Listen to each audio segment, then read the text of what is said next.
Who actually runs the government, in your experience? Not who you think it is. It's and in many cases, especially recently, the troubling part about all this is it's not even people who we vote for.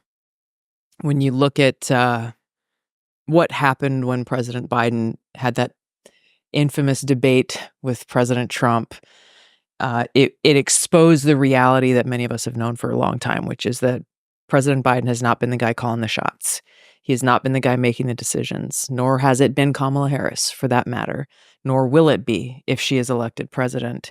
It is this cabal of, the Democrat elite, the woke warmongers, made up of the likes of Hillary Clinton and Barack Obama and, Tony Blinken and Jake Sullivan and, people who are in the military industrial complex, people who profit from us being in a constant state of war. It is those in the administrative state and the national security state who derive more authorities and ability to take away our liberty when we are in a heightened state of crisis or war.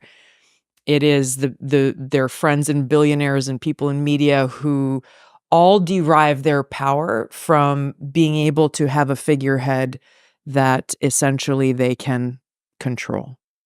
And the most troubling part about, there's so many things wrong with this, of course, but really at the most fundamental level, you look at, our country is the oldest democracy in the world, but the reality of a truly functioning and thriving democracy that has brought to life the vision that our founders had for us, that we really have a government of, by, and for the people, and that we have the ability and responsibility, for that matter, to ensure that the government we have only exists with the consent of the governed. That becomes very hard to do, to hold people accountable when the person that you voted for is certainly not the one making the decisions. How long has that been the case? Was it ever the case that the president ran the country? When was the inflection point? I don't know that there's one specific. I mean, there has been, as personalities come in and shift here and there. I would say the answer to that has probably changed. But in the election that we are facing here very shortly in the United States, it's our opportunity to hit the reset button. And, however people feel about the choices and the options that we have, and they've changed a little bit recently, but really it's only the faces that have changed. The stakes have not changed. And the choices between the Democrat elite, and I've been saying this for months, like, hey guys, don't, because it's like, oh, is it Biden going to stay or is he going to go? And who's they going to replace him? Is it Gavin? Is it all of these different theories? They make for good chatter, I guess, on cable news. But I've been telling people all along, don't be distracted. You take one horse out, you put another horse in, you've got the same people who are running the show. And it is between the Democrat elite, will be Kamala Harris on the ballot, and the those calling the shots behind the scenes continuing to remain in power, versus Donald Trump, who has a record of, the reason why they're doing all they can to destroy him is because he won't bend the knee to this Washington establishment, which is made up of people in both political parties, by the way. What makes you think that a Trump presidency would be any more inoculated against this nefarious behind-the-scenes control than the one that we have at the moment? Surely you're just, if the people out front don't make any difference because it's people behind the scenes that are changing, then what makes Trump any better than what we've got at the moment? It's not that anyone who's put out front doesn't make a difference. It is specific to, in this world that we're living in now, specific to President Biden and Vice President Kamala Harris.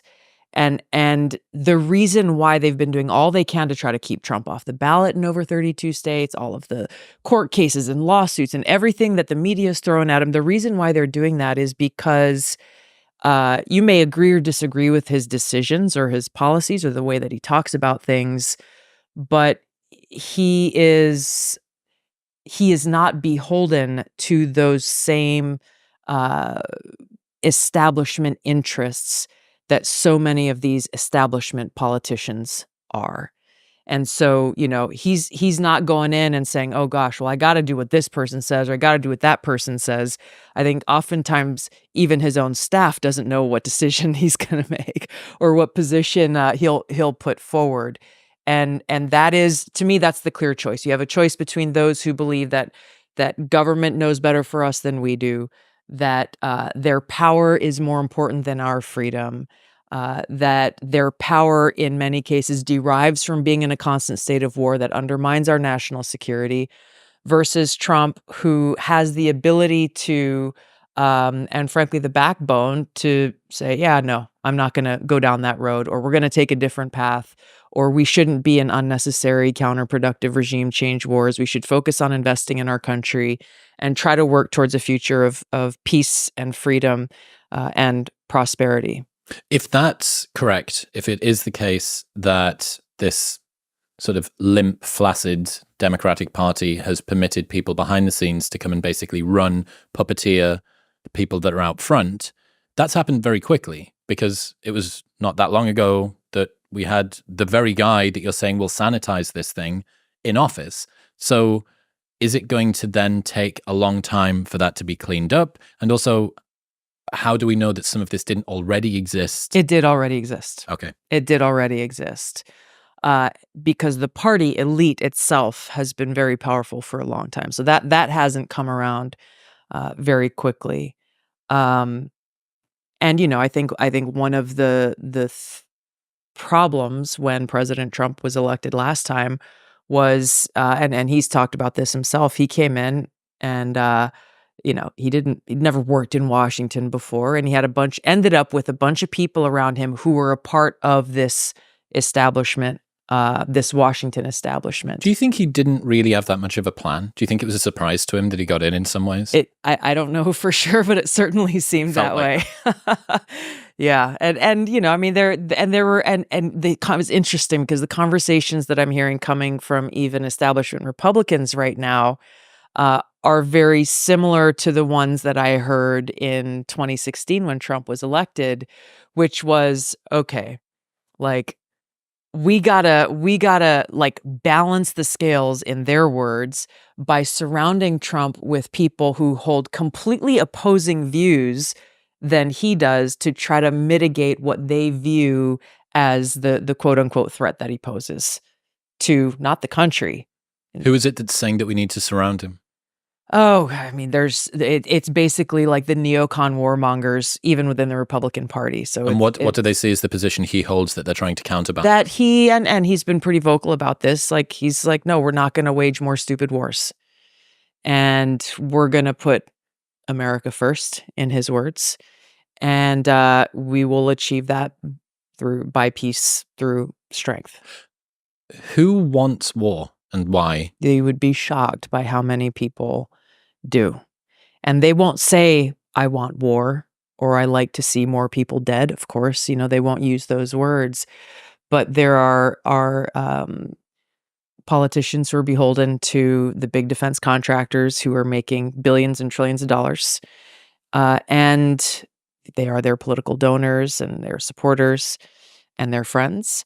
And ultimately, it's those politicians whose knee-jerk reaction to any challenge or situation in the world, instead of choosing diplomacy and seeing war as the last resort once you've exhausted all other means, understanding how costly it is, both in lives and in taxpayer dollars, it's just, hey, we got to go and punish this bad guy, topple this regime, wage this modern day siege through economic sanctions and warfare, all of the tools that they have at their disposal, without thinking through what the cost and consequences of those actions and policies are.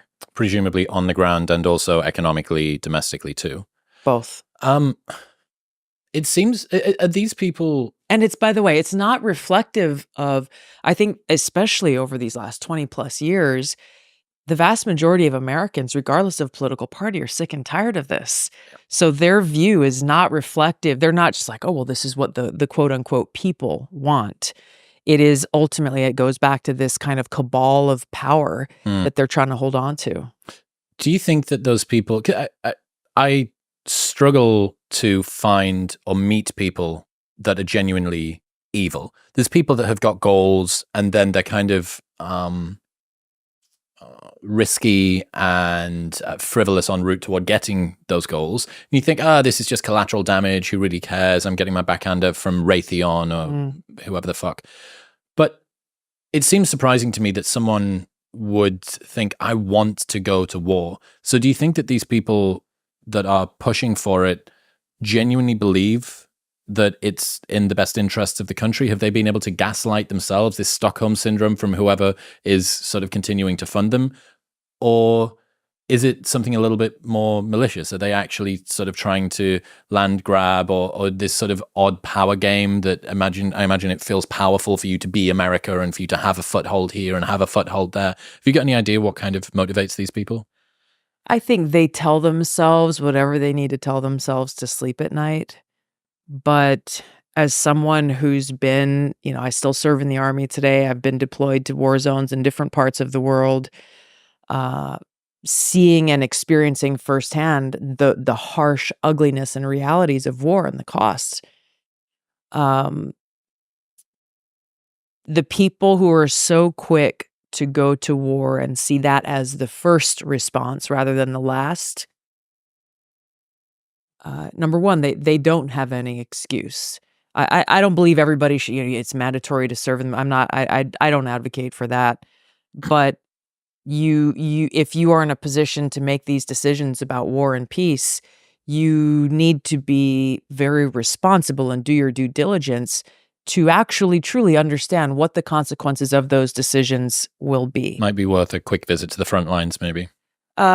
They do those all the time for photo ops. I saw this while I was deployed, and I've seen a bunch even when I was in Congress for 8 years where, they'll go and they'll do like, we'll stop here in this war zone for 12 hours and hop off the private plane and take some quick photos and, wear your flak vest and the helmet, for the picture. But it's visually impressive, but realistically unimpressive. Yeah, it looks really goofy to me, but for them, it tells a good perhaps pick apart where they are. I've heard that, like, I've been to Iraq 27 times. It's like, okay, like the air-conditioned jet wasn't.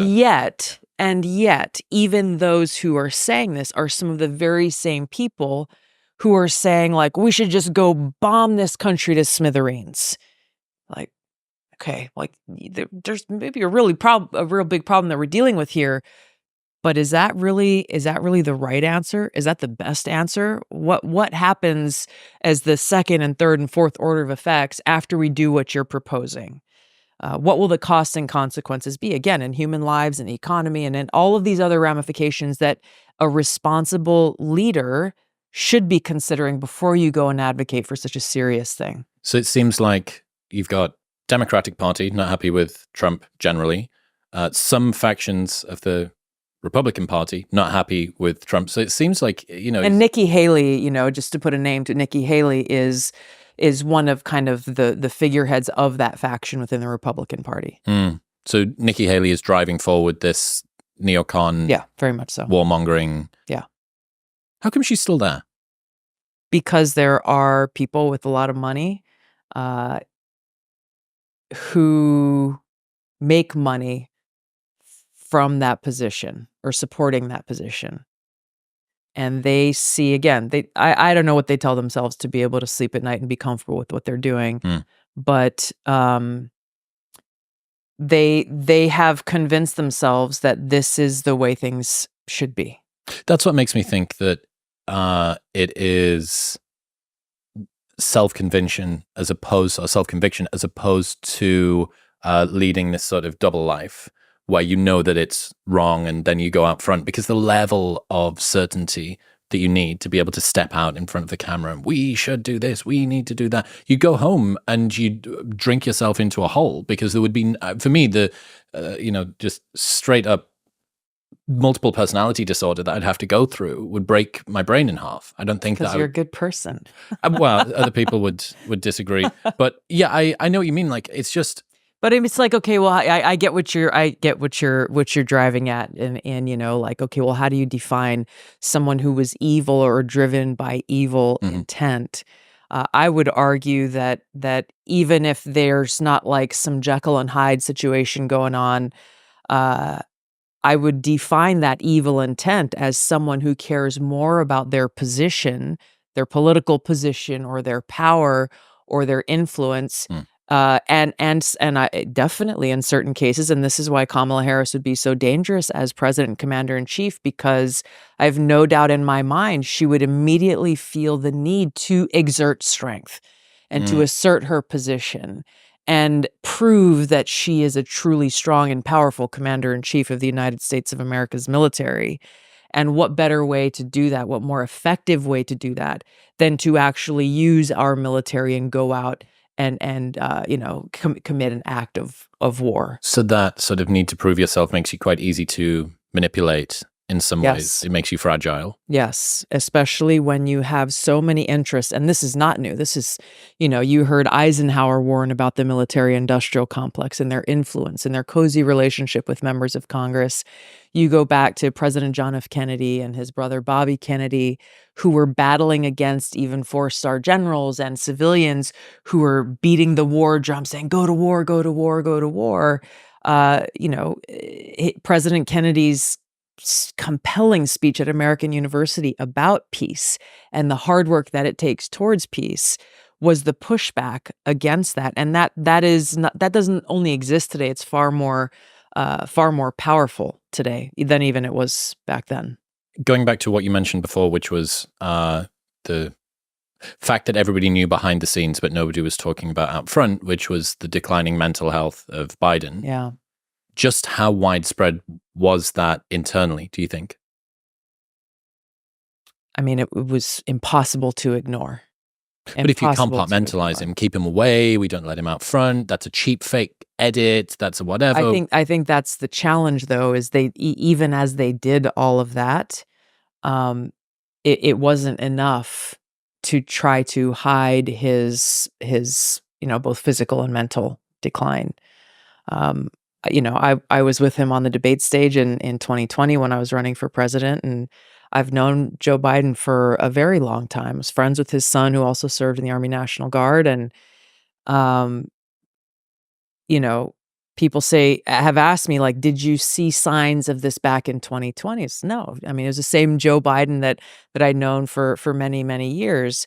And I think recently someone did a side-by-side of his performance on the debate stage in 2020 versus now, and how significant that difference is. So even hearing Kamala Harris and the people around him and, Morning Joe on MSNBC say, oh, he's never been sharper and he's in the best form he's ever been in his life. Like, anybody who knows him now and certainly has known him over the years knew that was all crap. We've all seen those photos of before term and after term. I mean, even That's Obama, who entered as this sort of vibrant, handsome black guy, and he comes out and you go, that's 2 decades in 8 years. Congratulations. Full job. Yep, of course it is. Every president that served. So obviously, when you're in your late 70s, just imagine the toll. Ruthless. So this is something about to make one of the most unpopular cases that the internet's going to hear this year.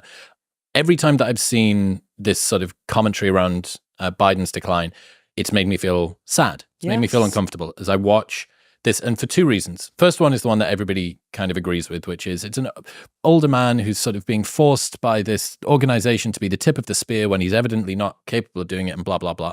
But the other side is this is the twilight of his career. Yeah. And people remember the thing that you left them with. Their lasting impression is often the one that kind of continues through. And, you can make whatever criticisms you want about what he's actually done or said throughout his career. I don't really know that much. But I know the way that people socially interpret signals from others.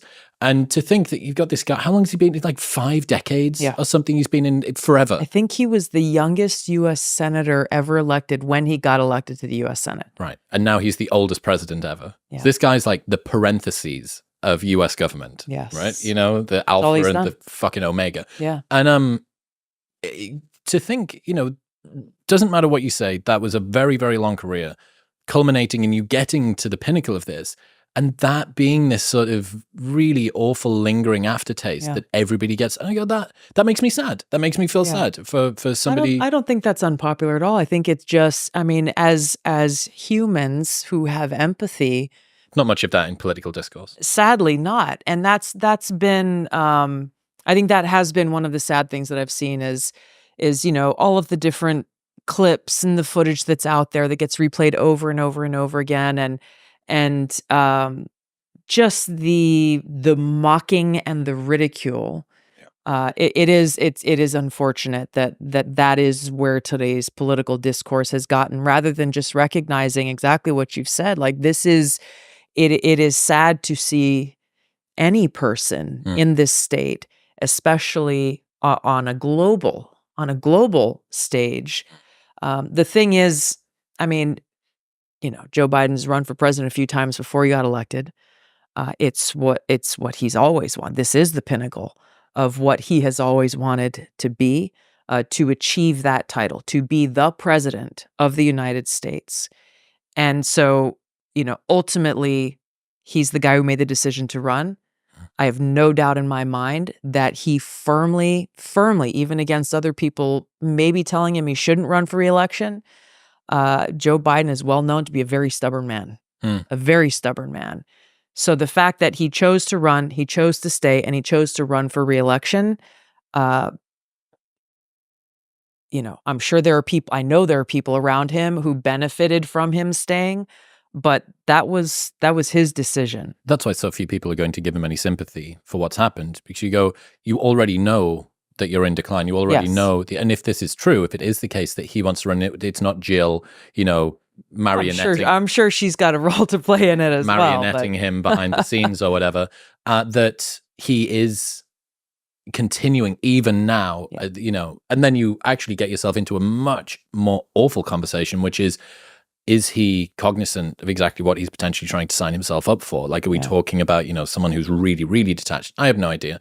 But yeah, I mean, what an absolute... The fact that the Joe Biden, Hunter Biden, Jill Biden story makes Trump's reality TV campaign actually just look like one smooth arc between it all. Stuff behind the scenes and stories and what's going on in Ukraine, and there's this deal, and there was a backhander and all of these photos, and there was a laptop thing. Like, this country is mental. Like, this country is crazy. And the worst thing, I mean, all of this is deeply troubling, but when you really look at it, who's forgotten along the way in this whole narrative? It's the everyday working man and woman who's struggling to get by. It's, the fact that we have more and more kids graduating from high school functionally illiterate, a failing education system, that open borders and everything that's happening because of that. The real issues that are actually affecting everyday Americans' lives are too often lost, or go unheard. Their voices go unheard because of all of this other stuff. In other news, this episode is brought to you by Element. Let's be honest, water sucks. It is the broccoli of beverages. It's necessary, but boring. And most of the alternatives are filled with sugar or loads of ingredients that you can't pronounce. That's why Element is such a game changer. Element contains a science-backed electrolyte ratio of sodium, potassium, and magnesium with no sugar, no artificial ingredients, or any other junk. The reason that I've used it for over 3 years now, every single morning, is because it tastes phenomenal and it makes me feel great. It helps to regulate appetite, curb cravings, and improve my brain function. Best of all, they have a no BS, no questions asked refund policy. So if you do not like it for any reason, they will give you your money back, and you don't even need to return the box. So you can try it completely risk-free. Right now, you can get a free sample pack of all 8 flavors with your first box by going to the link in the show notes below, or heading to drinklmnt.com/modern wisdom. That's drinklmnt.com/modern wisdom. Well, there's lots of stuff to distract us from it. Yeah. If there were fewer stories to talk about, we wouldn't be talking about them. So Yes. yeah, is it the chicken or the egg? I think one of the most interesting things, you were vice president of the DNC, and then 11 years later spoke at CPAC, still as a Democrat. Yeah. Slightly non-typical trajectory. My whole life has there. been non-typical. Can you explain that arc? Yeah. Yeah. I've always been a very fiercely independent-minded person. Even in, I served as a state representative in Hawaii for one term. I served as a member of the Honolulu City Council, had a district with over about 100,000 people and dealing with literally things like potholes and sewers and parks and public safety.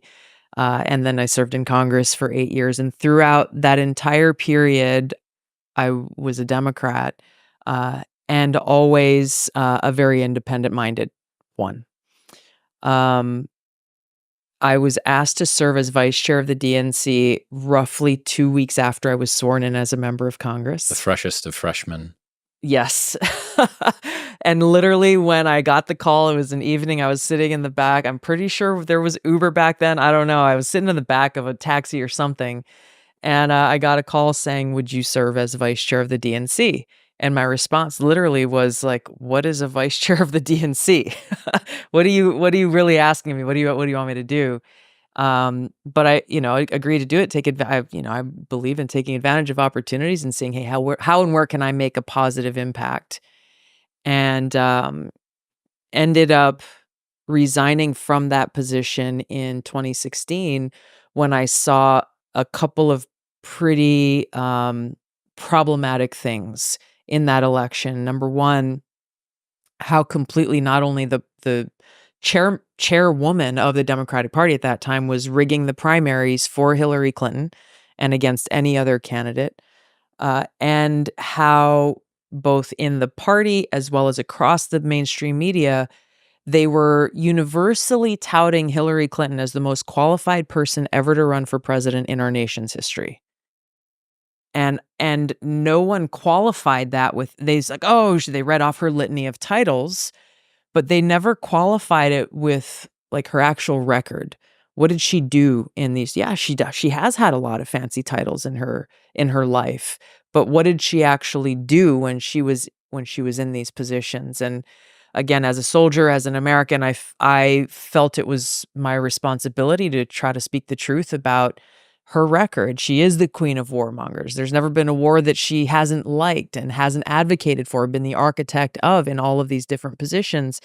So I resigned as vice chair. You're not supposed to take sides as an officer of the party, even though people clearly were. I resigned as vice chair of the DNC. I endorsed Bernie Sanders at that time, specifically around this singular issue of war and peace and foreign policy, seeing how starkly different Hillary and Bernie were on that issue, and use that platform as an opportunity to be a voice of truth. So at least Democrat voters would know who they were voting for and what kind of president and commander-in-chief they would be. If you go from that election in 2016 to, I think it was 2022 it was, I think the summer of 2022 that I spoke at CPAC. The message that I delivered there would have been very similar to a message I would have delivered in 2016 about freedom, about civil liberties, and about ensuring our security and keeping us out of counterproductive, costly regime change wars. It's funny because the organizers of CPAC at that time, they were too afraid to call me directly to invite me, so they went through a friend who tested the waters, like, would you be open? I was like, yeah, sure, I'll go talk to anybody. Why not? I had some Republican friends of mine even, after I said yes, call me and say, like, what are you doing? Like, I won't even go and speak at that crowd. When I got there, the organizers, and I was about to go out and speak, they're like, we're going to walk you on the stage. It's like, I can walk. I'm good. They're like, well, we just don't know what. I was like, are you afraid people are going to throw food at me or what? Like, maybe. We really don't know. It's a lively crowd. So anyway, they walked me out and I gave my speech and I got a standing applause. And afterward went out and just was kind of walking around and talking to people. And I was really moved by how many people some strong Trump supporters, other, wearing the red hat and everything, and others, I don't know, maybe not, I don't know, but just people saying that the message I delivered was very unifying and one that resonates with everybody, regardless of your political leanings, or should resonate with everyone, regardless of your political leanings or affiliation.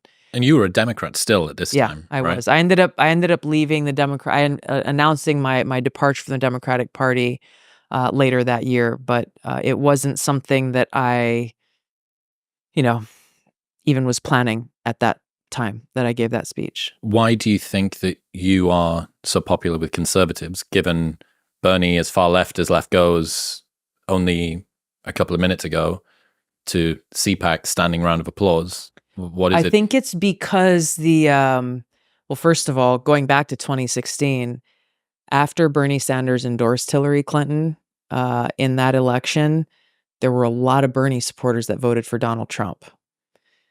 People who were driven by a more populist message of working people and peace and investing in our communities and our societies and so forth. I think that the Democratic Party has gone so far away from its roots to the point now where, someone like me, if I say I love my country and we should defend the right to free speech for everyone, we should uphold the Constitution, we should ensure we actually do have a true thriving democracy, that you may say something that I find to be abhorrent, I will defend your right to say that. These are all things that are completely unpopular in today's Democratic Party. And that is something that has radically changed. And I think a lot of it started, I think, in 2016 when Trump got elected, that the Democratic Party took a rapid shift away from the party that I joined over 20 years ago. It's unrecognizable today. How does that explain your particular sort of acceptance and attraction of conservative people? Because the thing that I think the Republican Party or conservatives, maybe not the Republican Party as a whole, but I would say those who call themselves conservatives are very much rooted in those fundamental principles of the Constitution and freedom and limited government and go live your own life, that once existed as kind of those traditional liberal values in the Democratic Party. And so I hear conservatives all the time saying, we miss those traditional liberal values that President John F. Kennedy held. And imagine how quickly he would be drummed out of the Democratic Party of today for the things that he stood for.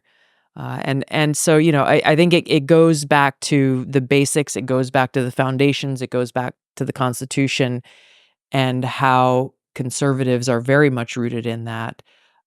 Whereas the Democratic Party has not only gone so far away from it, you're seeing now the news of the day as we're sitting here is how President Biden and Kamala Harris and the Democrats are trying to reshape the third co-equal branch of government in the Supreme Court and to exert control over it. What is that? I don't understand.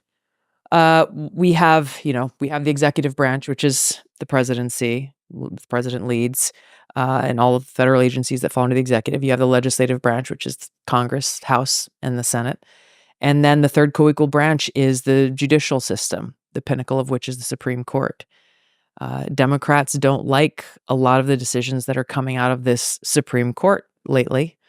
One of which, by the way, was a unanimous decision, came a few months ago, saying, no state is allowed to remove President Trump or any candidate from a ballot. That needs to be decided by the American people. The Democrats hated that decision. They are trying to institute term limits. I think it was 14 years or 16 years or something like that they're putting out there. And there are like 5 different things that the Democrats want to put in place that would... Crazy that a 14 or 16-year term limit It like just speaks to how long these people are in. Like, oh my God, we can't have it. Only 14 years? What am I going to do in my late 90s? Yeah. Well, I mean, you have some judges who've been appointed in their late 40s. I think the underlying issue here is, we know that if the Supreme Court was more aligned with decisions and policies that the Democrat elite support, they would not be introducing any of these quote unquote reforms.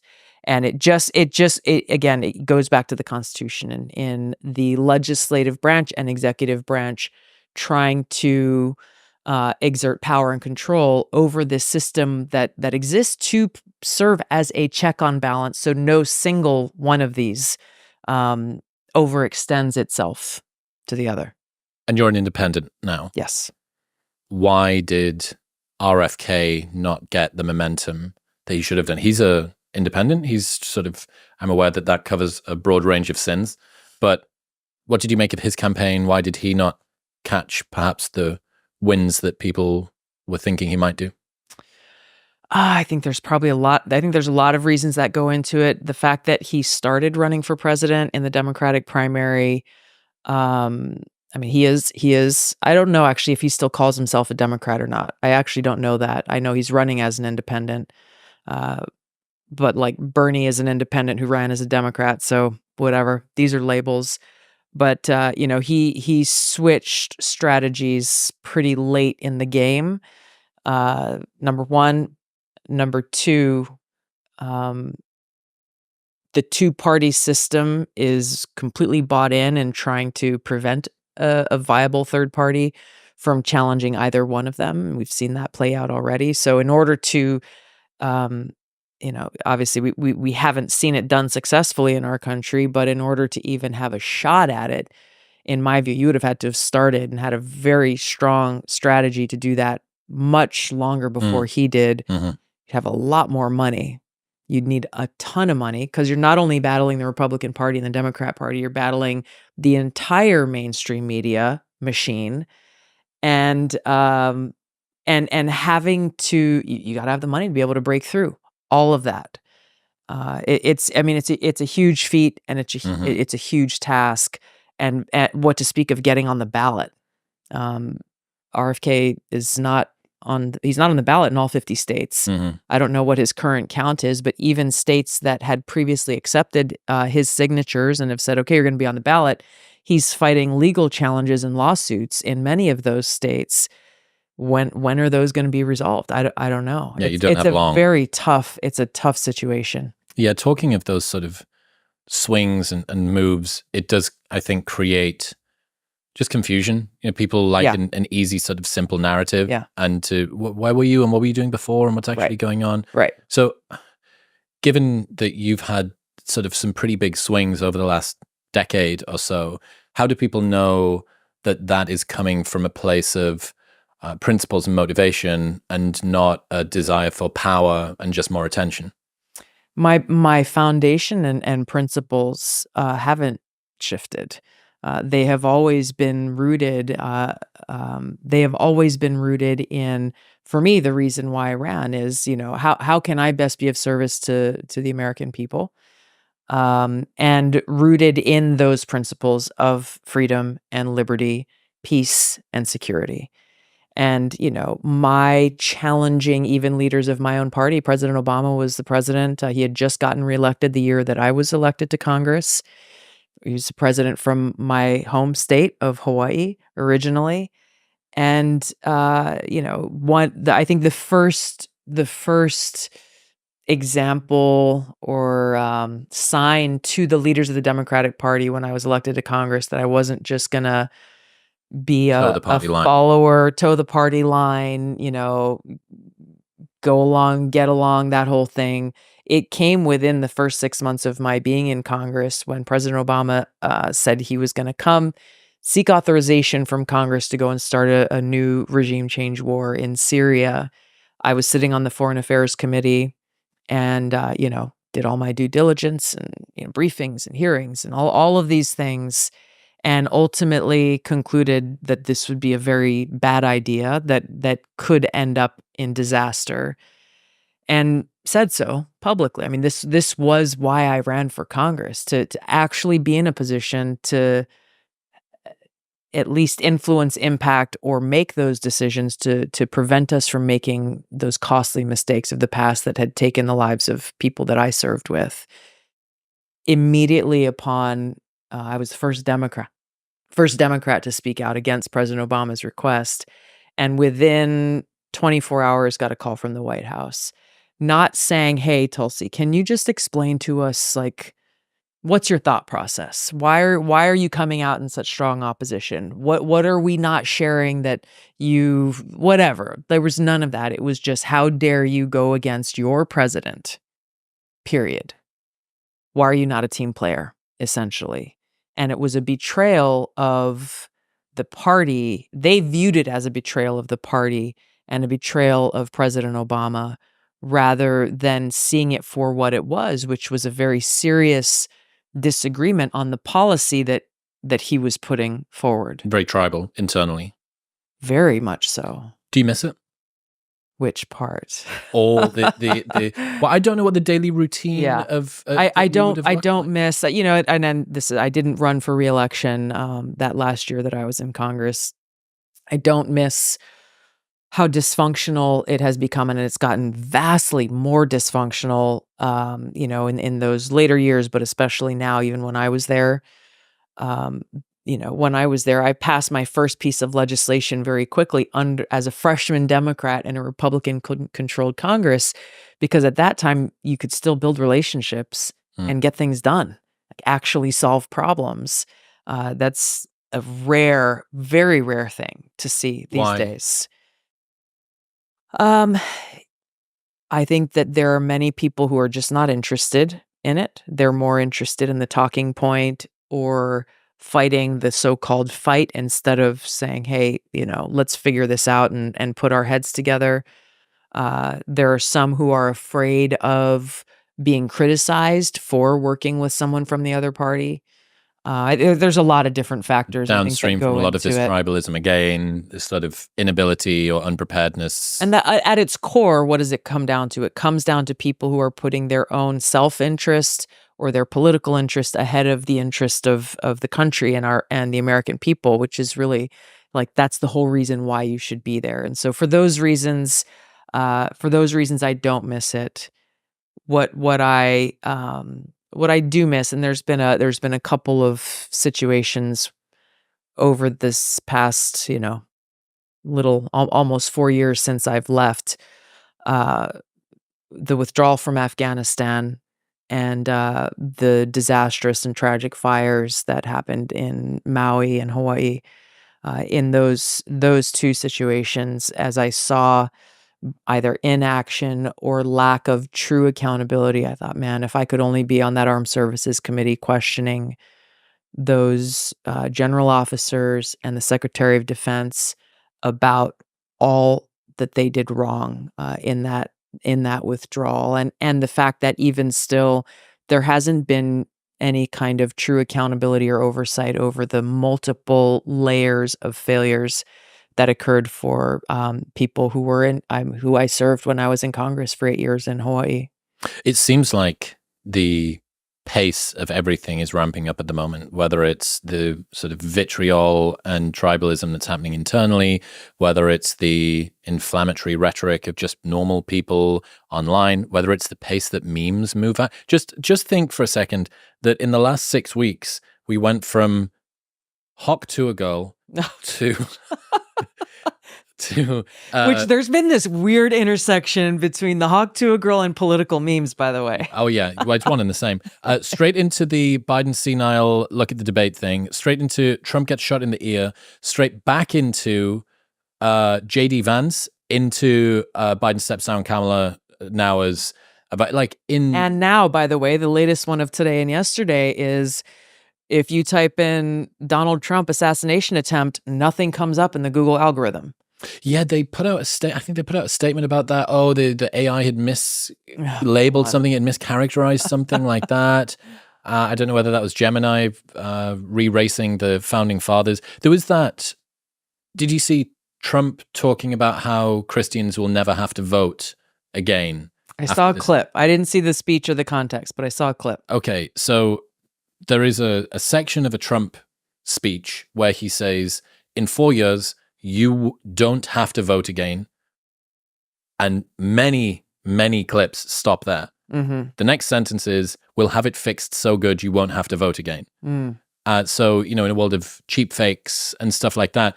But it just seems to me that on top of that as well, we also had, who was the guy that called out Elon Musk recently? It was Gavin Newsom, said that he wanted legislation to stop AI manipulated speech going on. Right. You go, well, like if selective editing is able to achieve the same outcome, is there something that's particularly special about chopping together words that somebody did say versus actually creating from, an AI GPT something that somebody didn't say? It's just, it doesn't surprise me that the general public are becoming kind of despondent. And I think one of the things that you get is not people really being convinced by any one narrative, but just sort of holding their hands up and going, I just don't trust anything now. I'm just confused and kind of a bit nihilistic, and I'm disengaged. And I think that you're seeing, especially, I know that this is the fact, young men, specifically Gen Z men, are more likely to say that no particular political pursuit, no particular political issue is of great importance to them than ever before. Interesting. So they're just very, very sort of stepped back. This is coinciding with a movement away from left-leaning beliefs amongst men that are Gen Z as well. I had the guy that did the original research on that and did the original analysis of all of the data. I had him come on the show. It was fascinating. Fascinating look. But I think part. So I have a few thoughts on some of the things that you're saying. First of all, you really cannot blame people for feeling that way. I completely understand it. I feel that way sometimes, and every day is just having to look at all of this stuff that's going on. I think it's a positive step for people to be generally distrusting of everything that's being thrown at them. I think that is actually a positive step versus people blindly believing like, oh, I saw this on TV, therefore it must be true. Even though that still happens, the more we have people knowing that they have to be critical thinkers and exercise some kind of analysis, whatever they're being told by whatever side, is a positive step. The thing about Gen Z men in particular not finding resonance with any political issue, I think this is where there's work that has to be done to, I have a lot of friends who are like, I hate politics. I don't want to have anything to do with politics. But there's for some reason a disconnect between quote unquote politics versus like the things that affect you in your everyday life that actually are very much directly connected to what kind of people we are electing into office, either by voting for or against, or by just staying home. Staying home and not voting is a political action in and of itself. And so, of course, at the basic level, it's taxes. At the basic level, it's the health and well-being of our communities and our schools. A lot of parents and families have been activated over these last few years around the whole, boys playing against girls in girls' sports. And, you see that there's 2 boxers in the Olympics. That this morning. Unreal. Exhibit A. It's just, look, I think... And anyone who has an open mind can see that insanity for what it is. I think that it's going to take a little bit of time to overcome the conceptual inertia of there's people that are biologically male competing in female sports. That's strange. Like, oh God, right. Okay. Like actually legislating against this across each different sporting body is going to take a long time, and that's just going to play catch up. But if there was a front line, if there was a vanguard of sports, it would be the ones that involve punching each other in the face. You would think. Like that should be, swimming. Swimming did the thing at 13 years old, whatever it is. median's stage 3. If you get past whatever something of puberty, you can't do it. I'm like, right, okay, well but yes, good to get all sports on board with that. Yeah. But let's prioritize the one where you punch each other with your hands. Yeah. Like that seems like, and these two athletes failed gender tests, I think it was called, or sex tests, only within the last couple of years. And then because the IOC don't abide by the same type of testing protocol or the same procedures, I saw one of them fuck up a girl earlier on today. Yeah. And something like that, especially, in this age of even the corporate cancel culture, something like that will only change if enough people actually speak up and criticize it and call it out for what it is and how dangerous it actually is. Mm-hmm. I think the change that we saw in swimming happened specifically because of that. There were female swimmers who were the tip of the spear and who are the tip of the spear in actually vocalizing it in order to force that change. Traveling should be about the journey, not the chaos of packing, which is why I am a massive fan of Nomadic. They make the best luggage that I have ever found. Their backpack and their carry-on pro have genuinely made the travel process 5 times easier. They've got compartments for everything, your laptop, your shoes, your sunglasses. It is so well organized that even your toothbrush will feel important. It's like the Marie Kondo of luggage. Everything has its place. Best of all, their products will literally last you a lifetime with their lifetime guarantee. I'm in love with this thing. I use it every single day. If you've seen me scooting around Austin, this is what will be on my back. And they've got a lifetime guarantee. So this is the final backpack that you will ever need to buy. And you can exchange or return any product within 30 days for any reason. You can get a 20% discount off everything site-wide by going to the link in the show notes below or heading to nomatic.com/modern wisdom. That's nomatic.com/modern wisdom. Talk to me about this. Speaking of media and kind of the pace that all of this stuff moves at, talk to me about this TikTok bill. At its core, it was being sold as a lot of things. Obviously, it passed the House and the Senate with bipartisan support. It's been signed into law by President Biden. So it is now law of the land. At its core, the thing that you would have only heard people like Ron Paul say, or Thomas Massie in the House of Representatives, or Rand Paul in the U.S. Senate, is actually something that even the ACLU was focused on, which is at its core, it is an anti-free speech bill. And anytime you give the government the power, in this case, the president of the United States, the power to decide what platform you and I are allowed to both exercise our right to free speech on, and what platforms we are allowed to gather information from, at its core, that's a violation of free speech. The other issue that was tied to the usual, usually the most egregious violations of our liberties occur in the name of national security, keeping us safe. Patriots Act types. Correct. And this was no different. And Ron Paul, as usual, was very powerful and very correct on this, and in his statement that this was the most egregious violation of civil liberties since the Patriot Act was passed. But basically, in a nutshell, again, I didn't hear the proponents for this legislation naturally didn't highlight this provision that was in the bill. It's a very small provision, but it basically says that the president of the United States alone has the power to designate a firm or a business as being, and this is not the exact verbiage, but basically an agent of a foreign adversary, period. And while there are a few different examples of countries that they are calling out as foreign adversaries, in theory, let's say President Biden is there, Elon Musk and X are the only platform that are not playing ball with the White House and taking their direction on who they want censored or what words or phrases or narratives they want censored. in theory, let's say President Biden says, okay, well, Elon Musk is doing business with this country that we deem as a foreign adversary and has, I don't know what the percentage of the business interest was, but it was a quite low bar.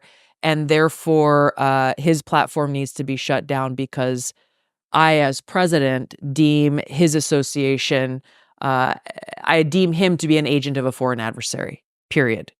There's no, there's no way to appeal that. There's no recourse from that for a guy like Elon Musk, for example. And obviously he's the most prominent example now, and something that he even spoke out about in warning about the consequences of this legislation.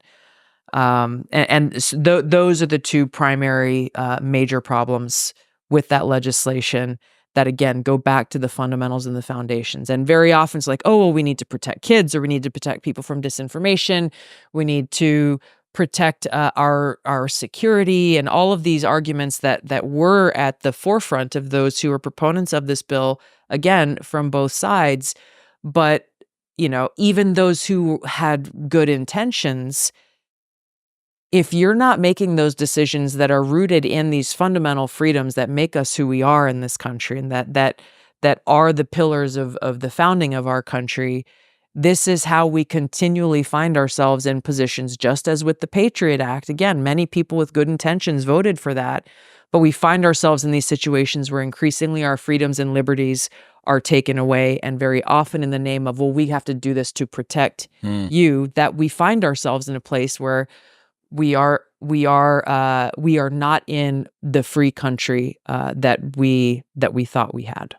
TikTok's very dangerous, I think, and a lot of people have problems with it. I'm not a fan of it. I think that it's almost certainly trying to craft a narrative that makes people in the West hate the West. I know that there is a Chinese sort of kale version of it that's restricted at certain times, and the sort of stuff that's pushed through the algorithm isn't shown in the same kind of a way. So given the fact that you're stuck between a rock and a hard place, which is we have foreign power that definitely does not have the West's interests at heart, owning the fastest growing social media, which most young people use and get their news from and get their insights from and all of the rest of it, data, facial mapping, micro expression detection to really, really ramp up the limbic hijack of how this algorithm works. You have all of that, which presumably you're not that much of a fan of, like in and of itself, even though you might support it principally. And then you have the other side, which is this bill, which contravenes and sets precedents that you're worried about. What do you like? I choose freedom. Because then where do you draw the line? If you have a government that says you are only allowed to get information from these sources and not any other sources, then they are taking away our free will and our own faculty to get information for ourselves and make decisions for ourselves. So in this, this environment of information warfare, the answer is to, speech in situations that you don't like is always more speech. It seems anytime, because, okay, well, today they're talking about TikTok in China. What is it going to be tomorrow? What country or what entity or what platform or what business is it going to be tomorrow? I understand how it's a difficult precedent. I think that we have such a unique pipeline at the moment of saying that, countering bad speech with good speech is a good idea. But when particular types of speech get algorithmically suppressed, that leads to a world in which the good speech is essentially non-existent speech. Which again goes back to, okay, so we have X as the one social media platform that is not playing that game. This legislation has put the power into the hands of the president to essentially be able to take that platform away. So we assume, and this is the danger, and this is the difference between a free society versus an authoritarian society, is when you put this kind of power into the hands of government, you would hope that they would do the right thing.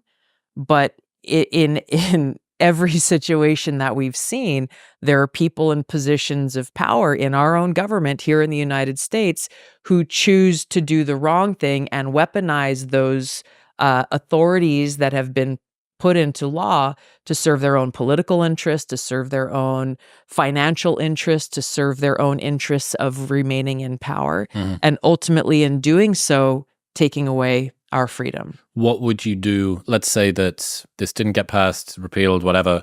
There are a lot of people that have concerns about TikTok, especially parents, and what it's doing to their kids. What would you suggest? Have you got any suggestions? Okay, we don't do this.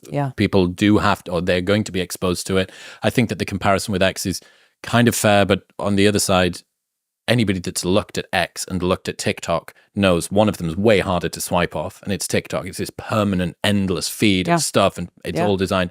And that's where, and this is one where I think there was, and there still is, there should be opportunity to get bipartisan support in dealing with all of these different social media companies that ultimately are all finding ways to profit off of our attention and selling our attention and interest to improve their bottom line.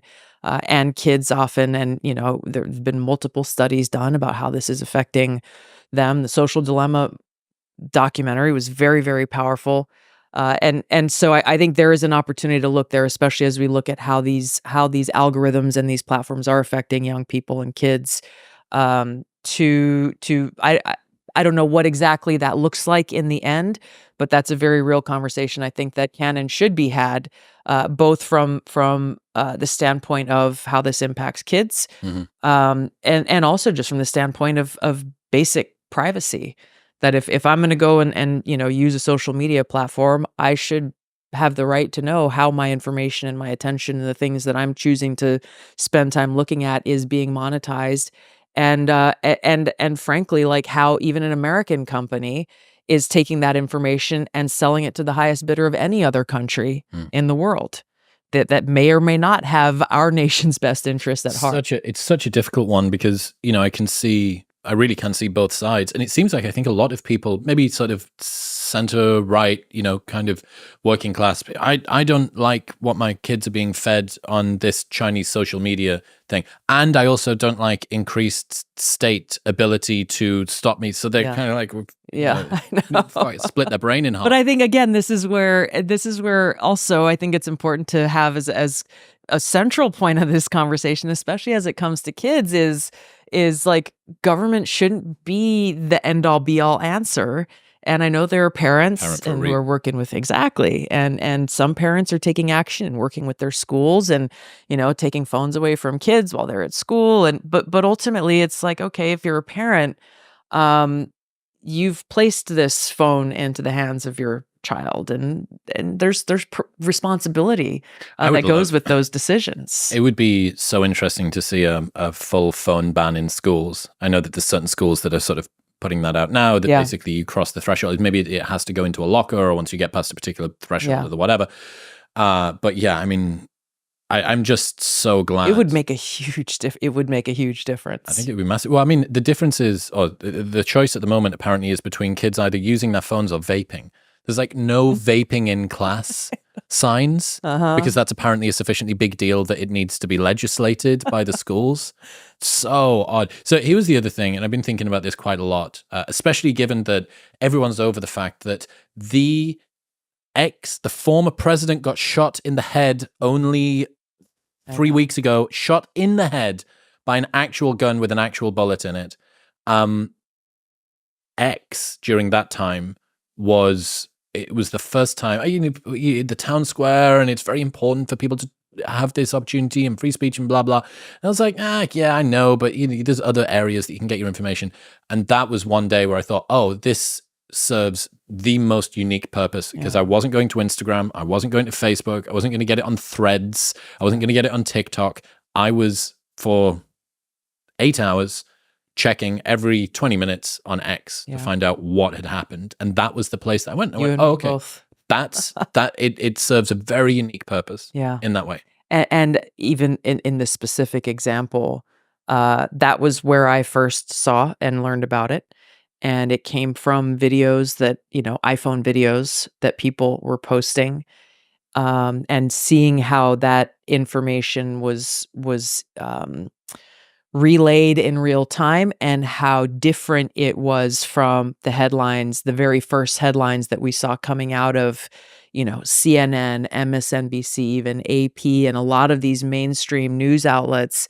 It was so stark to see the difference between clearly, if you have heard shots fired before, like, I know that sound, and as soon as I saw a video with sound, it's like, oh, there multiple shots fired. Yeah. And then to flip over to CNN and be like, President Trump fell to the ground, and popping sounds were heard. It took several hours before they would even issue one headline that said, there was an assassination attempt, or even just that there were shots fired at a Trump rally. What's the so I understand that was the headline. Some people would say that prudence during a time when you're uncertain, not wanting to cause too much public panic, all the rest of it would maybe be a good strategy. What is the... Why would they do that? Yeah, what's the straw man case for, or what's the nefarious case for why they would... Trying to make Trump look silly at a time where the Fox News had been making Biden look silly for falling down on a stage. I see. And drawing some kind of parallel to make Trump look weak. But it's so short-sighted. I mean, I agree. My God. I agree. Because you're going to have to change the headline at some point, and you know that Jack Posobiec or someone else is going to screenshot it and put it side by Here's side. the interesting thing, though, is you saw that happening just after the shooting occurred and for several hours after. And then you see Christopher Wray, the FBI director, in front of Congress saying, well, the other day, we still don't know if he was actually hit by a bullet, or maybe it could have been a glass shard, or maybe it could have been shrapnel, or it could have been this or that. And this was just like in the last 72 hours, several days after the shooting had occurred. Everyone agreed that the shots were fired. Unfortunately, someone was killed, others seriously injured. How incredibly irresponsible it was for the director of the FBI. All he had to, if he still wasn't sure at this point, which I find shockingly hard to believe, why wouldn't he just say, I can't comment on this, or we're still investigating this, or whatever the case may be. I think that these things, this was not an unforced error on his part. It was an attempt to cast doubt on President Trump's integrity and to make light of the seriousness of what had just occurred. Because the difference between actually being hit by a bullet and being hit by a piece of glass that was first hit by a bullet meant to hit you is symbolically important. Well, you look at the narratives, right? You look at President Trump in his nomination acceptance speech at the Republican convention, I believe he said something like, "I took a bullet for democracy," something along those lines. And it was several days after that you have the director of the FBI and many others, by the way, on MSNBC, and Joy Reid. She's like, "Well, we still don't know if he was actually shot." Calling into question and making it appear that this was it was fueling something that I saw a dramatically high number of Democrats. I don't know, it was like 30-something% believe that President Trump staged the whole thing. Mm-hmm. So it all feeds into that. I think we're sufficiently far away from the blast radius of that event for me to put up this is even more of an unpopular opinion. Okay. Right? Okay. The internet's not mad at me enough already. So, about a third of Democrats did or still do believe that this was staged, that it was kind of a false flag type event in order to bolster Trump's machismo and his positive standing with the electorate and everybody that got to see that.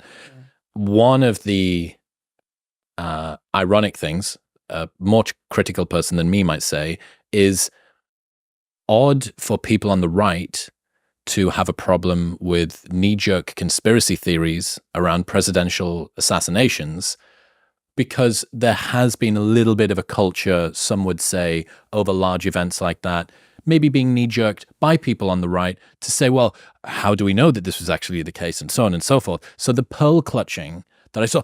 How could you? He was shot in the ear by a crazy incel with a gun. How could you say that? I thought, hey, look, I don't think that should ever be the thing that's said, but it does feel a little bit rich coming from the side that quite often is a little bit fast and loose with throwing conspiracy theories out, whether it's the basement of a pizza company that's holding children hostage, or, pick your favorite one of choice. It did seem a little, I found that interesting, the sort of like, and you go, I think maybe we've switched. Yeah, I understand the point. The exception I would make to that is, one turn of a head, and we would be talking about the now deceased President Trump. Mm-hmm. It's as close as you can get.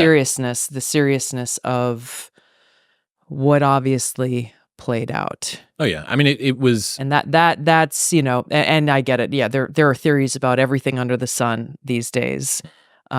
This one is one that I believe, sufficiently cut and dry that. Well, it's sufficiently cut and dry, but also is one, and you heard people from across the spectrum, and Democrats and Republicans talking about the seriousness of this, and that's a whole other conversation about people who are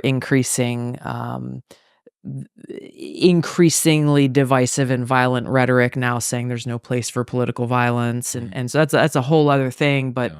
In these moments, even if this, look, if this had happened to President Biden, there should have been the same immediate response of recognizing the seriousness of what had occurred. Thoughts and prayers for literally Hitler is an interesting juxtaposition. That is an interesting point. Thoughts and prayers for literally today, I hadn't thought of that. Literally Hitler yesterday. For the guy that they called Hitler yesterday. Yeah. In other news, this episode is brought to you by Maui Nui Venison. You just heard our resident Hawaiian princess Tulsi talking about her home state of Hawaii, whose axis deer population is ravaging their ecosystems, and that is why I am a massive fan of Maui Nui Venison. Not only does this meat taste absolutely amazing, it is actively combating the environmental destruction which is caused by Maui's axis deer overpopulation. It has the highest protein per calorie ratio on the market, up to 53% more than grass-fed beef, and it's the only stress-free, 100% wild harvested red meat available. Their venison sticks are a game changer. They're 6 grams of protein on the go. It doesn't matter where you are, you can always eat it, and it tastes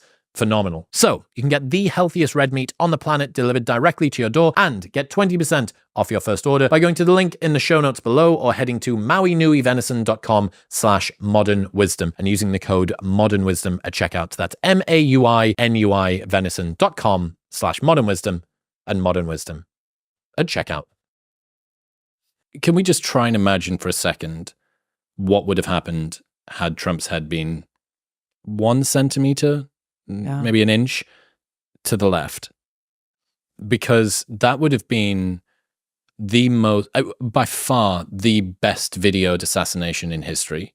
There's never been any, you look at how many Zapruder film type thing you have of JFK, absolutely nothing. No, iPhone cameras everywhere in every direction. And what do you think would have happened if Trump had actually been hit? I don't know. And I think in this environment, I know that I would like to have I would like to have seen in the sense of a coming together as Americans after such a tragic situation. But it's honestly hard to say. It's hard to say. And we're just on with whatever the next meme is now. People have moved on. It blows my mind how quickly people have moved on from the fact that Trump got shot in the head. Yeah. And there's just new. It's coconut. We're all coconut pilled. It's coconut season. Don't worry. And I just go.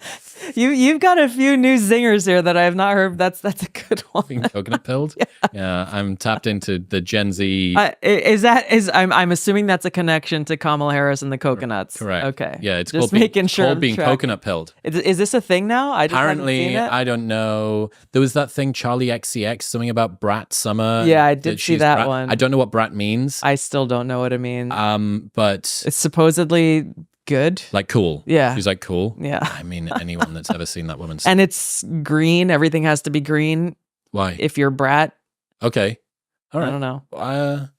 Yeah, I mean, it just, the pace is absurd. At the start of this year, Rogan mentioned, he said sort of basically prepare yourself for the next, this is the first time that I've been at this level leading up to a presidential election. Right in the belly of the beast. Fuck me. I mean, this is, you want to talk about front lines. This is the front lines right here. Doing 2 emergency episodes back to back. That was doing the front lines. So one of the other things that we saw, was it divine intervention that sort of saved Trump? Was it something else that was going on? Certainly an interesting angle, I think, to the political discourse at the moment is the strained relationship that people on the left have with God and faith, and this almost antagonistic relationship with religion and belief, but certain religions.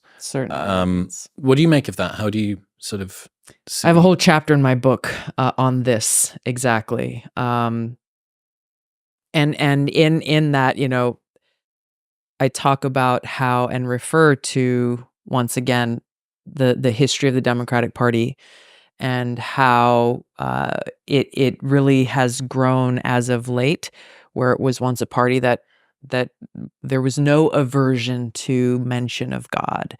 And this was the party that I joined. It was a more inclusive party. It welcomed people from all different religious backgrounds and faiths and different beliefs. To now fast forward to, and it was something that happened over time. I mean, Jimmy Carter was an evangelical Christian, and even when he was elected president, there were some people around him who were just like, oh, I don't know if this is like too much. And this is something that has increased over time to where in the last Democratic convention that was held, obviously it was held virtually during the whole COVID thing, but even saying the Pledge of Allegiance, they made a big show of eliminating, saying one nation, awkward silence, refused to say under God. Wow, I didn't know that. Even as they said the Pledge of Allegiance. Oh, interesting. Over Zoom. So, seeing how today's Democratic Party is, they are targeting Catholics and Christians primarily, trying to eliminate like God, really any mention of God from every facet of public life. You had Kamala Harris when she was a senator on the Judiciary Committee, going after and attacking and ultimately opposing a nominee for a judgeship, specifically because he was an observant and devout Catholic and a member of the Knights of Columbus. What the fuck is that? The Knights of Columbus. It is an all-male organization. I don't think it's not I don't know if it's governed by the Catholic Church, but it is a Catholic organization. Knights of Columbus. And that sounds cool. It does sound cool. Way cooler than me and my friends. But it's a community like service-oriented organization. They go and do good things in the community essentially. But it is centered around a very a Catholic system. Should give it a less intimidating beliefs. name. It sounds Masonic and dangerous and spooky. They did the same thing with Amy Coney Barrett, who's now in the Supreme Court, with now since passed away, but Senator Dianne Feinstein warned against her when she went for confirmation before the same Judiciary Committee, saying, I'm concerned the dogma lives loudly within you. All of these things going against our Constitution, which says there shall be no religious test to serve in any public office, period. And it unfortunately, it goes against kind of the whole concept of freedom of religion, you can have your beliefs. You can be atheist, agnostic, Christian, Buddhist, Hindu, whatever your choice is. That is literally the concept of freedom. Is not that you're not allowed to practice your religion in public and it's got to be just a private thing. You can do what you want. Where's this come from? Is this a contamination zone from trying to maybe upend some of the history of the United States? Is it that the sort of love of country and patriotism is right-coded, and so is maybe religious participation right-coded. And if we're not that, then it means that we're the... I don't understand, given that there's so many Americans who are religious, Christian, it just seems like you're shooting yourself in the foot and the face. Why would you do that? A lot of the things that they're pushing fall into that category because they don't make sense, and they're so insanely radical that that there are very negative consequences to those policies, just at a basic human level. We talked about some of them already. Ultimately at its heart, and again, I don't find any logic or rationale to the actual reasonings that they're giving, but at its heart, when you have a party that is controlled by people who don't believe in objective truth, that there are, for example, that there are biological differences between men and women, that they want to be the authority that tells us what is true and what is not true. They want to be the authority that tells us what is acceptable information, what is not, misinformation, disinformation, hate speech, violent speech, acceptable speech, whatever the case may be. They see themselves as that authority, and they recognize that those who believe in a higher power, whatever that may be, are not going to buy into them being that higher power or that authority and the ultimate, influencer that people should be concerned with. And so at its core, that is where this is coming from. It comes back to power and them seeing those who believe in God or who are following their particular spiritual path or faith as not being willing to bend the knee to the power of the Democrat elite and the positions that they hold in our government. So there's a story about William Tyndale, who was a scholar and linguist. He was the first person to translate the Bible into common English from the original Hebrew and Greek. And what you had when you went to Mass was a conduit between you and the priest. So if you, me and you are common peasants, and we go on Sunday to church service, our relationship with God is mediated through the priest. And because the Bible is not written in the common language, we have to go. So they've kind of centralized power in this one forcing point in the middle, which is the one person that can actually read it. And that William Tyndale was persecuted for doing that, because then the relationship had become completely decentralized. Right. It was totally accessible to everybody. Yeah. And it doesn't feel if what you're saying is right, it doesn't feel like that's too dissimilar. That, if you are able to get your meaning and your trust from somebody through a direct personal relationship with God that versus, is not daddy government, then maybe you don't need us so much. And it's so, like, if this stuff's true, and I'm too green behind the ears in this country to actually be able to sort of contextualize much of it, it's so unsophisticated and infantile. Like, it's so like unimpressive that the people that run the forefront of culture, the country that's behind the economic engine and all the rest of this stuff, America coughs, everyone else catches a cold, all of this, that these people are like actually really unsophisticated and stupid, and they don't understand second or third order consequences. They don't. Or do they? They're not even trying. Which makes it even worse, in my view. Right. If you've got someone who's the respect to be competent. To just try, do the work, try to figure this out. And look, we're all human. You might make a mistake. You might make a wrong decision. Got it. But these are people who aren't even. They don't care enough.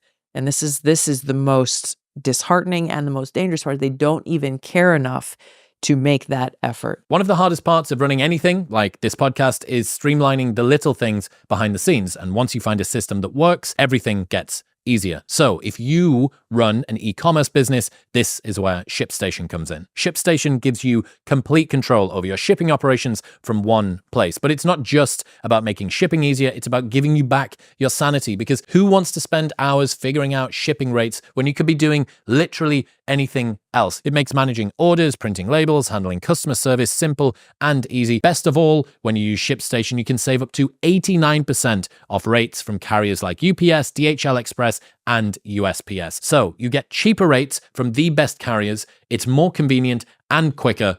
It's a no-brainer. If you want to work less and ship more, try ShipStation today. Right now, you can get a free 60-day trial by heading to the link in the show notes below or going to shipstation.com/modernwisdom. That's shipstation.com/modernwisdom. So I'm not sure that you could see it as disheartening that, oh my God, look at the fucking idiots in charge. But I find it oddly actually quite reassuring that the bar is set so low to kind of clean house. Now, I know that the dynamics that are in there and the incentives are much stronger than the individuals. And you sort of take the whole reason that this system works is that you pluck one person out, plug another in, and the incentives warp what would be a maybe honest, competent person into a useless liar. Like, I get that. But I do get the sense that, you know, it is salvageable. Maybe this is just my sort of blind white pill Michael Malice hope here. But I do. I just think, God, look at how useless these people are. And that's one of the enlightening things I think I've realized over the last 3 years as I've climbed up through the echelon of being degenerate micro niche influencer to wherever I am now, and being exposed to people that, you know, really rich or powerful or highly regarded or whatever, and realize that it's actually idiots all the way up. No one really knows what they're doing that much. There's people that are doing it with goodwill and potential and trying to do their best, but everybody's figuring it out as they go along, for the most part, hopefully not in the army. But that's reassuring to me because I think, oh God, well, you know, I have friends that are, I think, would make unbelievable heads of state, or they could be a leader of a great business or do whatever. And you think, oh, but who are they to be able to compete with it? And you go, well, actually, I can compare them like for like. There isn't a secret source hiding behind. And the veil kind of falls from your eyes a little bit. Yeah. I've got this idea called a yogurt lid moment that a friend taught me about. So a friend was interviewing a famous atheist in the UK. And as his camera guy is setting all of the different bits and pieces up, the guy that he's speaking to says, I'm a little bit hungry. Would you mind if I went and got a yogurt? He said, it's your house, your yogurt, please crack on. So my friend's still there, you know, sort of revering this unbelievable titan of podcasting and speaking and literature and stuff. And he goes over and watches this guy get a yogurt out of the fridge. He comes back down, he sits down, takes the lid off the yogurt, looks at it, and then licks the lid of the yogurt. He's like, in that moment, the veils fell from my eyes and I saw him for who he truly was. So we talk about a yogurt lid moment, which is when you kind of see the fallibility and normalness of someone that you used to think was godly. Yeah. And I think that basically the last 2.5 years for me has just been a permanent conveyor belt of yogurt lid moments. As I've gone like, okay, well, I mean, still very impressive, but not untouchable. Still very impressive, but not infallible. Still very impressive, but not always perfect. Yeah, I agree. And this is and should be a cause for hope. No, all is not lost. Absolutely not. Recognizing that fact of what you've just laid out. And when people come and tell me like, hey, you know, I want to run for office, or I really want to, I see what's wrong and I want to find a way to be a part of the solution, but either saying, I don't know how, or saying what you're saying. Like, it just seems impossible. Like, I'm not them. I didn't come up through Yale or Harvard or some fancy Ivy League. I don't have money.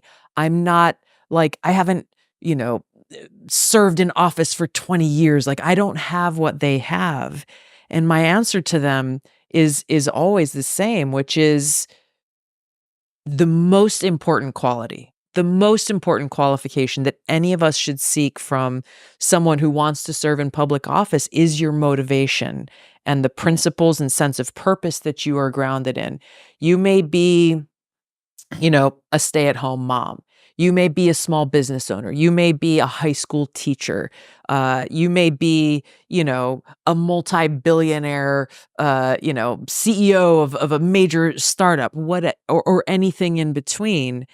What matters, every one of these experiences are lived experiences of people across the country. Maybe the multi-billionaire CEO is a little more rare, but ultimately in business or education or healthcare or all sectors of our society, the one thing that matters is are you motivated by this singular sense of purpose to serve, to do what is necessary, to get the information, to be that independent critical thinker, to make the best decision you can possibly make towards that end of solving problems that serve the interests of your community, the state, or country, and that the barriers to access that you believe are there aren't actually, like, there's not, like you said, there's not some magical checklist that one must go down and check before they're allowed to run for office. And that's the beauty of the vision that our founders had for our country. That you know, look at the what are the qualifications to run for president? Be a citizen of the United States and be 35 years old. That's it. You don't have to have a college degree. You don't have to be a multimillionaire. Those are the qualifications. And this is where, okay, well, the barriers to access that are real, that exist, is you have, as I saw and experienced in 2020, well, the media, mainstream media, worked very closely with the Democrat Party leadership, and they pick and choose which candidates they want to feature and what are the narratives and all of that. And so, yeah, okay, well, these are realities you got to fight against. But this is the beauty of an increasingly, you know, small d democratized system of information and access to information, that even as again, going back to more people are just becoming critical thinkers and more cynical of the information they're getting off of the traditional legacy platforms.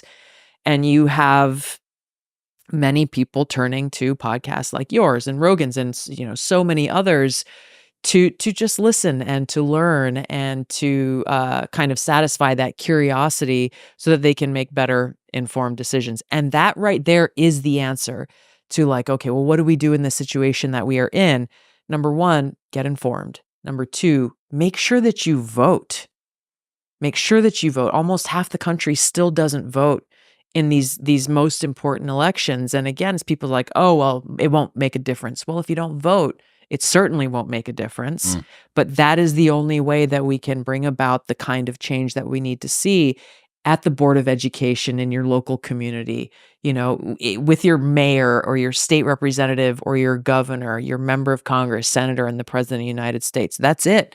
So if you don't like what's happening now, we have to fulfill the responsibility that comes with being citizens of the United States of America and bring about that change in our leadership that we want to see. Do you know how it works in Australia with elections? Are you mandated to vote? I think it's an obligation for you to vote. I believe that's true. What do you think about that as a policy? I don't think that it would result in a better outcome.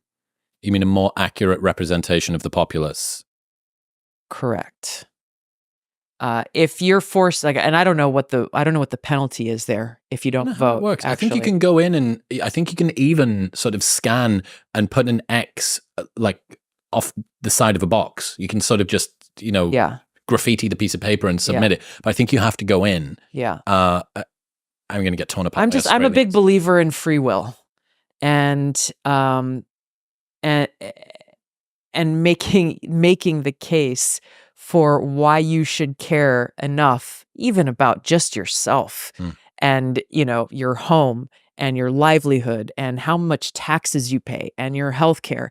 Even if you don't care about anybody else in the world, at least care enough about yourself to get informed and be a part of the solution. Wouldn't it be fascinating to see what it would do? I'd love to be able to just run another universe in which we have whatever the result in November is, and then you do another one where you had to get all 335 million Americans to go and do that. I would love to know, because it's kind of like YouTube comment sections in a way. You don't know what it is that compels people to comment, and not everybody comments the same thing. Lots of people comment opposite things, and they have arguments in diametrically opposed ways.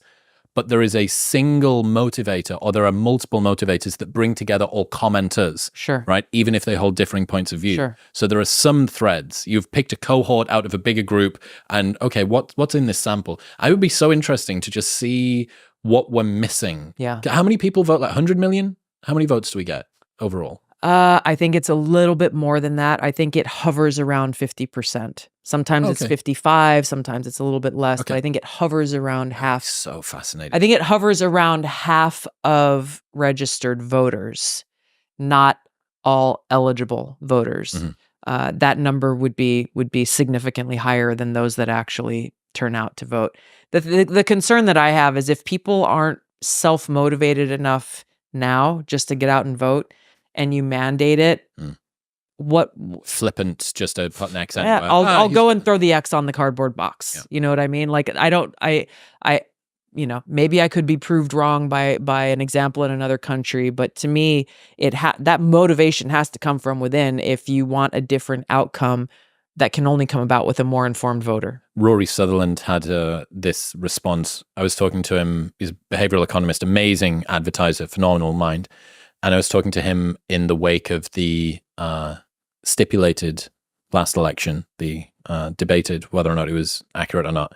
And I said, well, look, we've got blockchain technology now. We could do all of this stuff on chain. It could be in a ledger that is never manipulated and blah, blah, blah.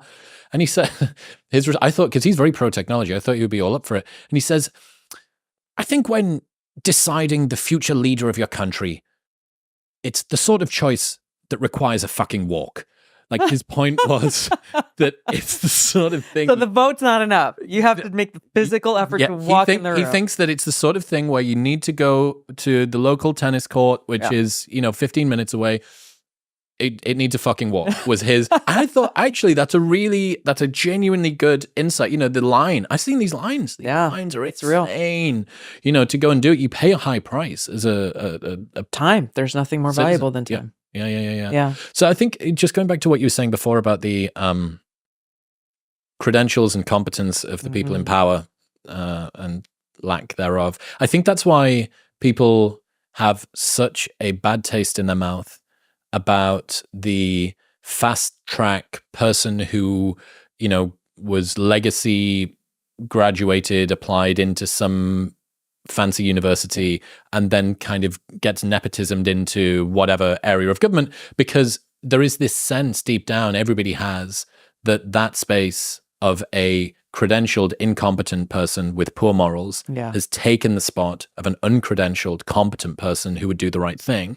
And it does seem a little bit strange to me that a lot of the people in power are kind of out front about how much they really, really care about, equity and really wanting everybody to have the same chance. Meanwhile, I go, well, you're shit at your job. I can see that you're shit at your job. So if you cared that much, leave for someone better to come in. Oh, hang on. No, it's sort of rules for thee and not for me. It does seem oddly ironic. It's completely true. And I think this is becoming even more and more highlighted, and the sunshine is forcing the exposure of this truth. There's nowhere to hide now. They canceled, going back to Bobby Kennedy, and I think Dean Phillips was on your show. This podcast. Yep. The fact that even in a Democratic primary, they wouldn't allow other candidates simply to go out and say, hey, here's why I feel I am better qualified or will do a better job than Joe Biden can do in this reelection campaign. And that's where, there's been a lot of noise, on Fox News and some of these other platforms, like, oh, it's a Kamala Harris coronation. Like, yeah, it is, but why are you surprised? Because they've been doing this for a long time. This goes back to, again, 2016 with Hillary Clinton, and then in 2020 we experienced the same thing, and then in 2024 here we are again, the same thing over and over again. This is not some shocking situation that all of a sudden they are rolling out the red carpet for the candidate of their choosing. I wonder whether, because each time that a election comes around, the level of visibility, not necessarily transparency, but certainly exposure, increases more and more and more as people are more online. There's a new social media. I don't think TikTok was even around. It would have been Musical.ly back in 2016. It would have been the sort of proto TikTok thing that ByteDance, the Chinese parent company, owned. So you have a changing media landscape, which brings with it this real pivot of visibility, technology, access to the internet, so on and so forth. So I wonder if each time that the same thing occurs, it is displayed so much more transparently, so much more plainly, Yeah. that it almost feels novel. You go, how could this happen? You go, it happened before, but it didn't. That's a You've fair point. failed to sort of map the Level of exposure. mode of delivery. Yeah. Yeah. The delivery mechanism Yeah. has changed so much that it actually feels different. And how all pervasive that method of delivery Correct. has become. It's fucking everywhere. Yeah. Yeah. One other thing that I guess intersects something you're interested in, something that I've thought about a lot recently, which is this sort of derogation of family unit. That seems to be a big deal, which is even more surprising than the religious thing to me. What do you make of the criticizing of family culture, the nuclear family at the moment? It comes from the same place in the government taking control over raising of children or decisions that parents should be making for their kids. And ultimately, again, them wanting to be the ones who are dictating to us either, how we live our lives or the things that we are not allowed to do. And specifically, obviously, there are a lot of different examples when it comes to parents and families, even at the basic level of education. I was homeschooled all the way through high school. And this was a choice that my parents made with us. It was way back in the day before homeschool was as popularized as it is today. There's a lot more resources and opportunities available for kids these days. But even poll after poll after poll shows that approximately, like, an increasing number, but these days it's about 75 to 80% of parents across all party lines, all racial lines, support parents' right to choose how they want, what kind of education is best for their kids. Whether it be, homeschool or charter school or private school or a religious school or public school, parents should simply have the right to choose what mode of education will work best for their kids. And yet, this is a pillar of the Democratic Party to oppose that. And so, there's a whole lot of rhetoric that they throw at this decision. But ultimately, when you look at that decision, you look at Gavin Newsom's recent law that he signed in California, saying that the government will decide, if your child wants to go through some kind of, they call it gender affirming care. I would call it, gender mutilation surgery or child mutilation surgery, that the parents don't even get to have a say in that in the state of California anymore. It comes from that same place that we were talking about when you're talking about God. It comes down to people really believing that and I know that they really do believe that. They really believe that they know what's best for these kids more than their own parents do. And they're willing to not just believe that, but turn that into law. And what comes with the passage of a law? It's the power of enforcement of that law. And one of the ways that in this example they're enforcing it is threatening parents that if you don't follow this law, we're going to take your child away from you. It seems absurd that any parent would support this.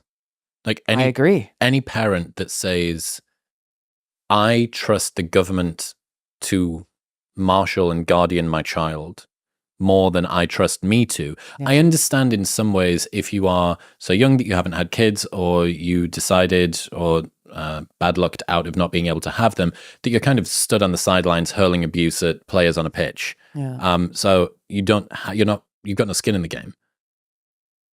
Any parent that says, yeah, the government should be able to tell me what to do with my children. I don't have kids yet, but I imagine when that system comes online, a very fierce level of defense, I think, over your household. Well, yeah, I would say so, but that framing, in my experience, is not what goes through their mind. What goes through their mind is, well, I am a good parent and I know how to raise my child, and that aligns with, if my child, my little boy says, well, I'm actually a girl, then of course I will do the right thing and make sure that child goes through that quote unquote gender affirming care irreversible surgery at the age of 3 or 5 or 10 or whatever it is.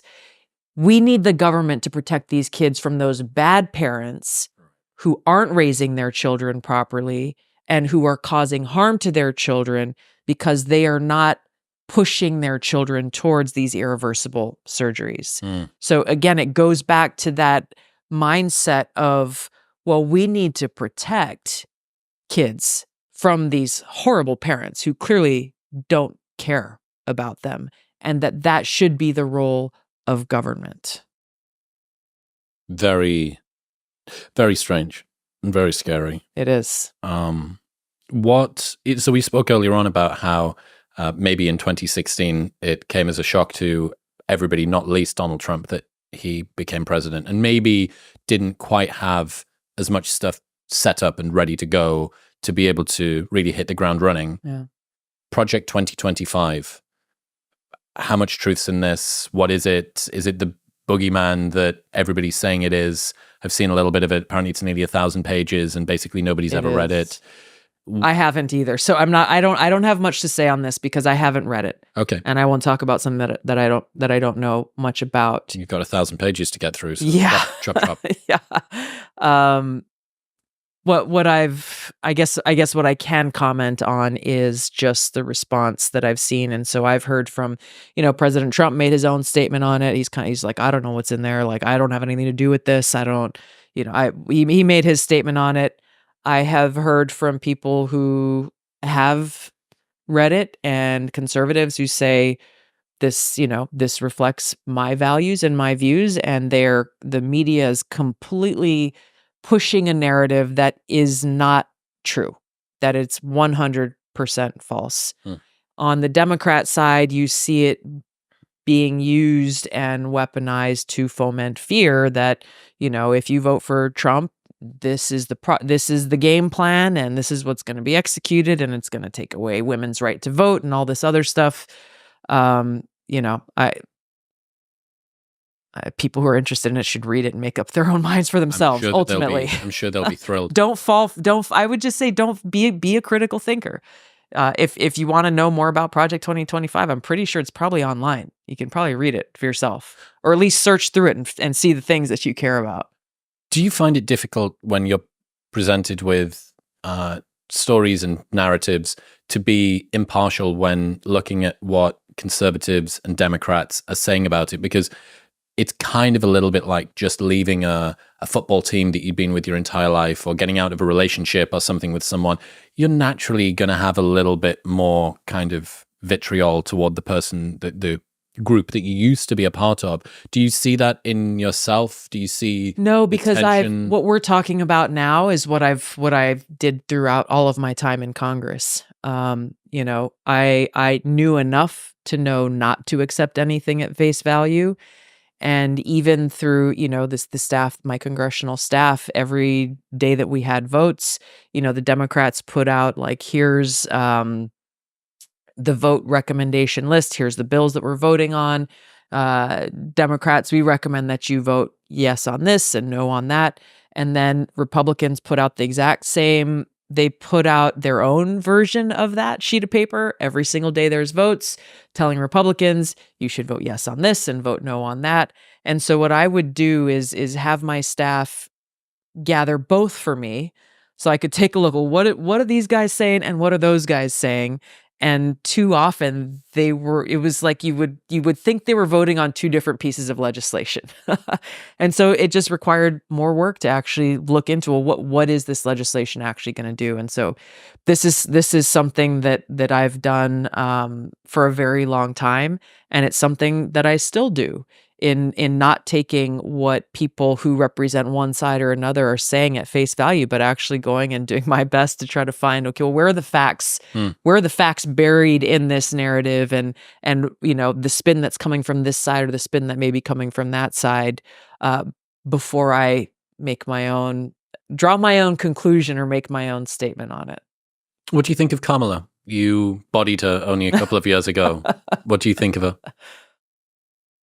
The same thing that I thought of her back then is she, and this was what I warned people against in 2019, is she is incapable and unfit to be president and commander in chief, she would be very dangerous in that position, not only because she will be easily manipulated and controlled by those unelected powers that be that we talked about, but also, as we discussed, would immediately feel like she needs to exert and show strength, and that would come at an incredibly high cost to our men and women, my brothers and sisters in uniform, to our country, and quite frankly, to the world, especially given the situation that we're facing today, where we're on the brink of war with Russia and China, Iran, North Korea, just to name a few.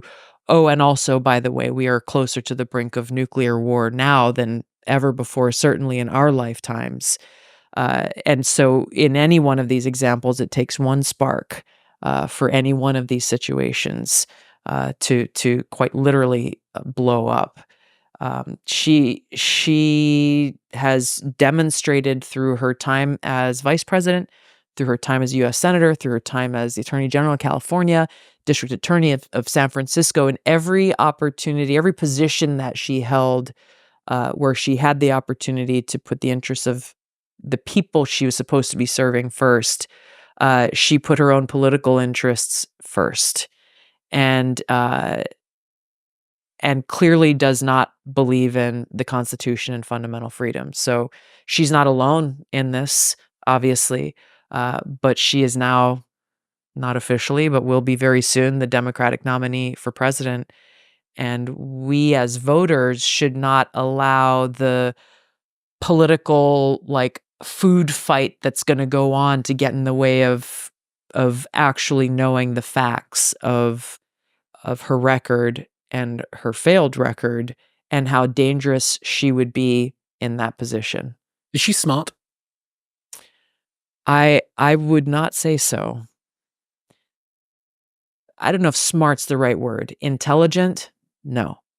She is a very calculating person. And so perhaps smart in her calculations that have gotten her to this point.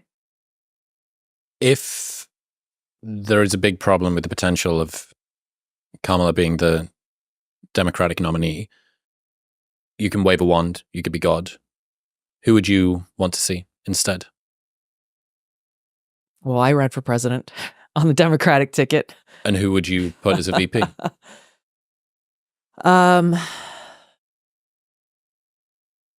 I don't, and I'm speaking in today's context. I don't know, and here's why.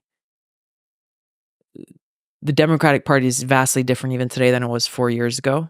Vastly different 4 years from 8 years, and so on. But the fact that not a single Democrat in the House of Representatives or the U.S. Senate, not a single one, has had the courage to stand up and call out the insanity of this whole, boys can be girls if they say they're girls. Not a single one. Not a single one stood up against Joe Biden's and his administration's complete destruction of Title IX, which is the law that says women and girls should have a level playing field in education and sports with boys and men. Period. It's been in place over 50 years, something Democrats celebrated for decades. Completely obliterated now to the point where you have girls' sports teams, half of them are biological boys in high school and middle school. Not a single one Democrat leader in the House or Senate in Washington, D.C. has had the courage to stand up and say, this is wrong. And you're hurting women and girls by doing this. So it's hard for me to pick someone up out of those who exist in the country. I can't think of a Democrat governor of a state that's had the courage to stand up and say this. So I don't have an answer for you, because we are at a time where I personally don't think that every one of them really believes that this is the right thing to do. They're sufficiently cowardly to go along with it. Exactly. And so what kind of leadership is that? It's not. It's the opposite. They're followers, and worse yet, care more about their political positioning, that they're willing to remain silent in something that is like just the most fundamentally, objectively true thing that exists. Yeah, that is not exactly a glowing comment on the squad that you've got to pick from. No. The literal squad and the broader squad. Correct. That is Both. that is correct. What are you going to do over the next foreseeable future? What have you got plans? What are you thinking of working on? I want to be in a position of impact. That's always been. I've never seen my involvement in politics as a quote unquote career, and I chose very early on in life to follow a path of service, and it's taken me both into politics and out of politics at different times. I don't know exactly what's next. For these next few months, I'm going to continue try to be a voice of truth and facts and common sense, and hopefully inspire more people to recognize the power that we have through our own votes to help course correct in our country, reset and get us back on track, rooted in those foundational principles of our country's founding. What happens beyond, I don't exactly know, but I will continue to try to find those places where I feel I can best be of service and make that maximum impact. Heck yeah. Let's bring this one home. Tulsi, I really appreciate you. Thank you for being Great to finally meet you. And you.